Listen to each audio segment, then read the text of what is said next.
We just fell in love with it. We fell in love with the location and were bowled over by the competence of the people. So what I'm going to do with this is I'm going to email it out maybe in 10 days. And so when we got here and just saw the amount of work that had been put into it and the kind of practicality of the people involved, and yet they were really welcoming and we immediately felt included, we almost immediately said, yeah, we'll do it. Residents will have the option of eating communally several times a week. I do like the idea of having communal meals and everyone getting together, and then we are allowed to go back to our own house, so we've got our own space. Having both the privacy to learn things on your own, practice things on your own, like music, or concentrate intensely on a piece of work you're doing. Do that for a while and then go looking for social interaction, which is right there on your doorstep, literally. That's what seems to me that's really good about co-housing. I think the first thing that really caught me as a sort of a sciencey boy was the eco-build thing. But kind of strangely since then, and particularly since we've had the girls, the kind of community bit is the bit that really feels most different. So I guess you can go away and build an eco-house on your own, but you can't build a community like Lancaster Cohousing is going to be on your own. It has to be with other people. It's the architectural design which gives you the private space and the communal aspect to encourage people to meet each other so that you're not driving up to your door and getting out and walking 10 yards to your front door and never meeting your neighbours. So moving the car parking away to the edge of the site, one of the clear things that almost every single co-housing project has done. So we've got a common house, which is basically one big room with space for lots of people to come and eat, but also some sort of sofas and wood-burning stove and places to sit and relax as well. And then opposite that we've got guest rooms, we've got a children's playroom which you can see through to from the main room, we've got a laundry, and of course we've got the mill building as well. The mill is an old engineering works which Lancaster Cohousing has eco-renovated to provide workshop come office space for green businesses and local people. Residents will get discounted rent. Up until now I've always worked from home, and actually working in the mill will be great because I won't be tempted to go to work more than I should do. But it's there, it's on site, it'll be a fantastic facility. And that's another element of community, that there'll be not only people from co-housing who are working there, but other people as well. To the future of Holton managed workspace.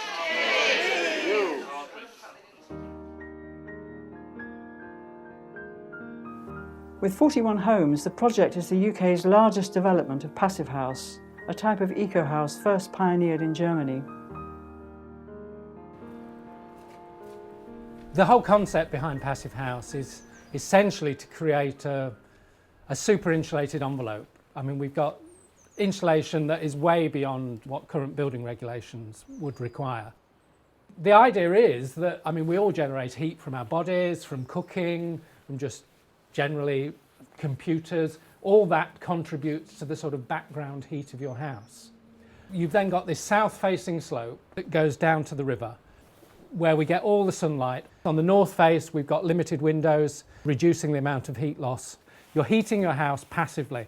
The other aspect to it is airtightness. So once we've got that sort of super insulated building, we're trying to stop anything escaping out of it.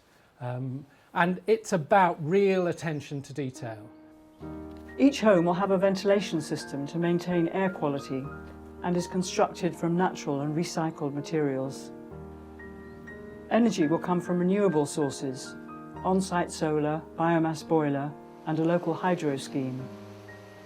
Heating bills should be about 10% those of an average home.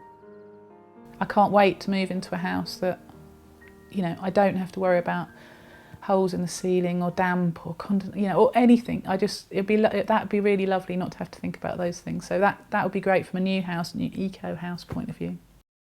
I think what we're doing that hasn't been done so much anywhere before is we're taking a really holistic view of the environmental impact of the community we're building.